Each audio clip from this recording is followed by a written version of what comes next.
ওয়ালাইকুম ভিউয়ার্স, কেমন আছেন? আশা করি সবাই ভালো আছেন। আমিও ভালো আছি। নতুন একটা ভিডিওতে আপনাদের সবাইকে স্বাগতম। আমার হাতে দেখতে পাচ্ছেন একটি স্মার্টফোন। মূলত এই স্মার্টফোনগুলো আমরা কিন্তু সবাই ব্যবহার করি। আপনারা যে আমার ভিডিও কন্টেন্টটি দেখছেন, এটা হয় স্মার্টফোনে দেখছেন আর নাহলে পিসিতে দেখছেন। দুটোর ভিতরে একটাতে দেখছেন।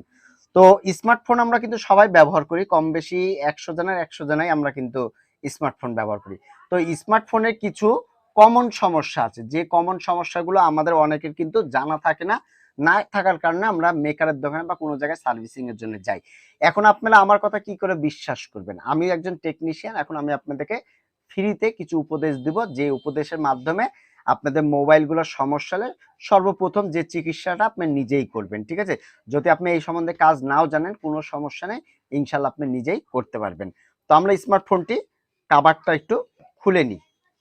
কাভারটা খোলার পরে আমি আপনাদেরকে বলে রাখি যে এই স্মার্টফোনগুলোর, আমার হাতে যে স্মার্টফোনটি দেখতে পাচ্ছেন, এই স্মার্টফোনটির যে অনেক সময় কি হয়, তো যে প্রবলেমটা হয় যে অনেক সময় আমাদের স্ক্রিনে রিং আসে কিন্তু আমাদের কোনো আলো জ্বলে না। এই সুইচটা চাপলে তখন আলো জ্বলে বা রিং আসে। সেই ক্ষেত্রে আমরা কি করব? তাহলে প্রথম ক্ষেত্রে এইখানে আমাদের কি থাকে, এইখানে হলো সেন্সর আছে। এই সেন্সরে গতকালকে আমি একটা মোবাইলে এই প্রবলেমটা পেয়েছিলাম। আমি ভাবলাম যে আমার সাবস্ক্রাইবার ভিউয়ার্সদেরকে এই জিনিসটা জানাই দিই। তো এইখানে এই জায়গাটাতে, এই সেন্সরের জায়গাতে ময়লা পড়ে পড়ে, যেহেতু কাভার ব্যবহার করি আমরা, কাভার ব্যবহার করতে করতে কাভারের ময়লা তো ভিতরে যায় না, এই যে কত ময়লা জমে গেলে আপনাদেরকে এই কোনো একটা কাপড়, সুতি কাপড় দিয়ে সুন্দর করে পরিষ্কার করে নিতে হবে। কাপড় দিয়ে সুন্দর করে আপনাদেরকে পরিষ্কার করতে হবে। এই জিনিসটা সুন্দর করে পরিষ্কার করতে হবে। এই যে এটা পরিষ্কার। দ্বিতীয় কথা, পরিষ্কার করার পরেও যদি না হয় সেক্ষেত্রে কি করবেন? সেই ক্ষেত্রে অনেক সময় কি হয় যে আমরা মোবাইলে যে গ্লাসটা লাগাই, অনেক টেকনিশিয়ান ভাই আছে বা অনেকজন আছে যে গ্লাসটা উপরে তুলে দেয়, দিয়ে এই গ্লাসের মাথাটা আমাদের সেন্সরের জায়গায় ঢেকে যায়। এই প্রবলেমগুলো আমাদের হয়। ঠিক আছে? ঢেকে দিলে আমাদেরকে এই প্রবলেমগুলো হয়।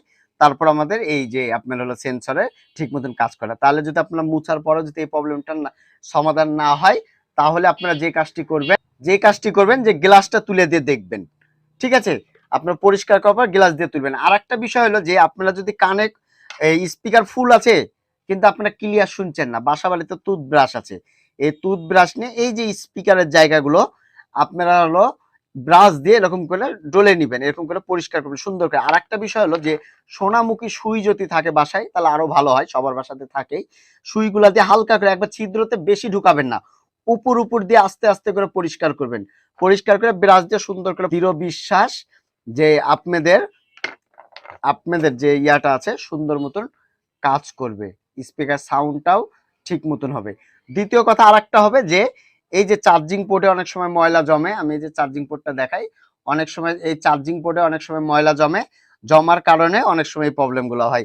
তো এগুলো পরিষ্কার করবেন। আবার এই স্পিকারের জায়গাগুলো, এই স্পিকারগুলো সুন্দর করে পরিষ্কার করবেন। এগুলো মাসে একবার বা ১ মাস ২ মাস পর পর সুন্দর করে পরিষ্কার করবেন। হেডফোনের জায়গাতে কটন বার নিয়ে নিবেন, এই যে কটন বার নিয়ে সুন্দর করে পরিষ্কার করবেন হেডফোনের জায়গাগুলো।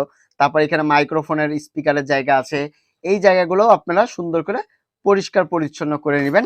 তাহলে আশা করি আপনাদের শখের স্মার্টফোনটি কোনো রকম সমস্যা হবে না, আর কোনো সার্ভিসিং সেন্টারে যাওয়া লাগবে না, নিজেই আপনারা সার্ভিসিং করতে পারবেন।